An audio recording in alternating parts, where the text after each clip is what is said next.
ধুবুৰী জিলাৰ আলমগঞ্জ বজাৰ ঐতিহাসিক কালী মন্দিৰত সন্দেহজনক নাগৰিকৰ আগ্ৰাসন। এই আগ্ৰাসনৰ খলনায়ক হিচাপে কাম কৰি অহাৰ অভিযোগ আলমগঞ্জ গাঁও পঞ্চায়তৰ প্ৰাক্তন সভানেত্ৰীৰ স্বামী আব্দুছ সাত্তাৰৰ বিৰুদ্ধে। আব্দুছ সাত্তাৰৰ বিৰুদ্ধে গৌৰীপুৰ থানাত ৰাষ্ট্ৰীয় বজৰং দলৰ লিখিত অভিযোগ। আৰক্ষীৰ তদন্ত অব্যাহত। আগ্ৰাসনৰ ফলত বিনষ্ট হৈছে মন্দিৰৰ পৰিৱেশ, গঢ় লৈ উঠিছে মন্দিৰৰ চাৰিওপিনে অবৈধ দোকান। জানিব পৰা মতে মুখ্যমন্ত্ৰী দুৰ্নীতি আৰু তদাৰকী শাখাত হত্যাৰ বিৰুদ্ধে আছে বহু অভিযোগ। গভীৰ সংকটত ধুবুৰী জিলাৰ আলমগঞ্জ কালী মন্দিৰ বেদখলকাৰী কবলত 100 বছৰীয়া ঐতিহাসিক আলমগঞ্জ কালী মন্দিৰৰ চৌহদ।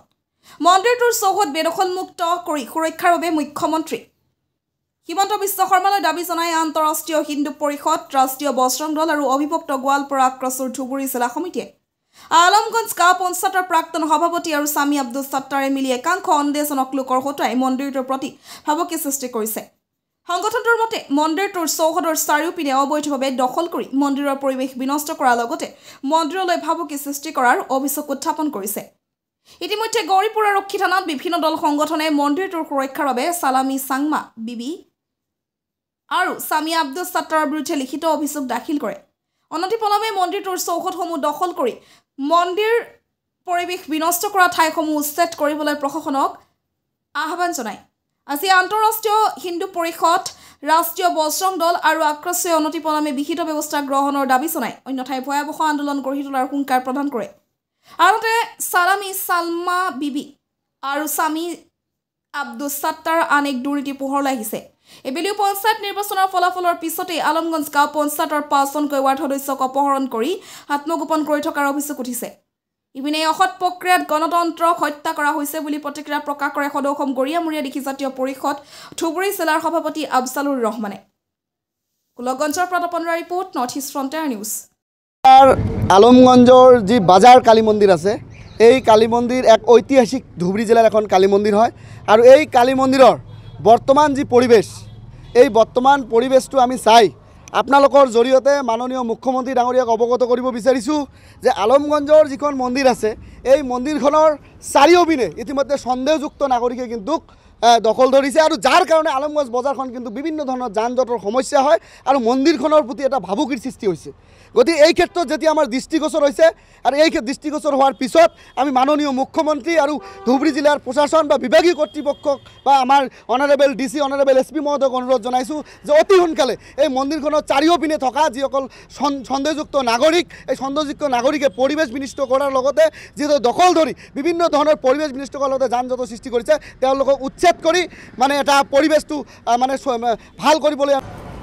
যোনটো ঘটনাৰ কথা আপুনি ক'লে, এইটো এটা গণতান্ত্ৰিক দেশত অগণতান্ত্ৰিক এটা ছিষ্টেমত জড়িত হৈছে।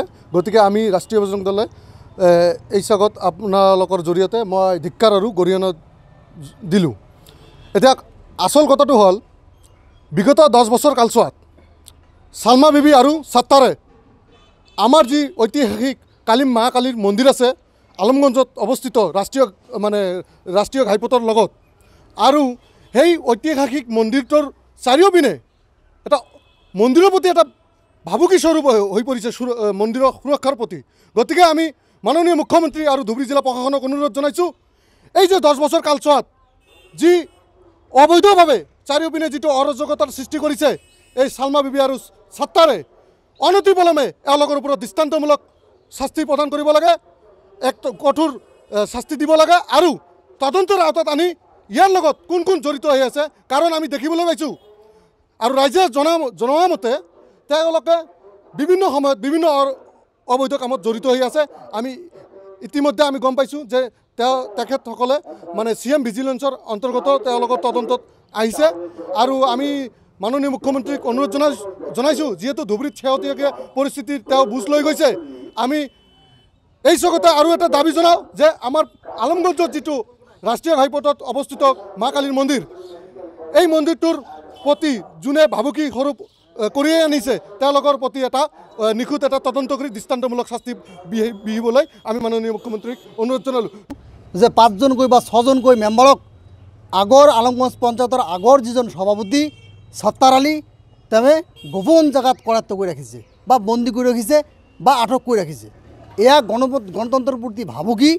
সাত্তাৰ আলীয়ে তেওঁ কি উদ্দেশ্যত এই কাম কৰিছে ৰাইজে গম পাইছে যে যোৱা 10টা বছৰত সত্তৰ আলী আলমগঞ্জ পঞ্চায়ত যি দুৰ্নীতি কৰিছে, যি অখিলঞ্জীয়া মানুহৰ আড্ডা মাৰি ৰাখিছে, খিলঞ্জীয়া মানুহৰ অস্তিত্ব নোহোৱা কৰি দিছে, তেওঁ সেই উদ্দেশ্যেৰে আকৌ এবাৰ সভাপতি হৈ দুৰ্নীতিৰ ভূস্বৰ্গ বনোৱাৰ কাৰণে এই মেম্বাৰকেইটাক আটক কৰি ৰাখিছে। আৰু আটক কৰি ৰাখি তেওঁ এই 26 তাৰিখে যে পঞ্চায়ত গঠন হ'ব, সেই পঞ্চায়ত গঠনত এই মানুহখিনিক আনি জোৰ জুলুমকৈ হ'লেও তেওঁ সভাপতি বনোৱাৰ তেওঁ কূট কৌশল ৰচনা কৰিছে।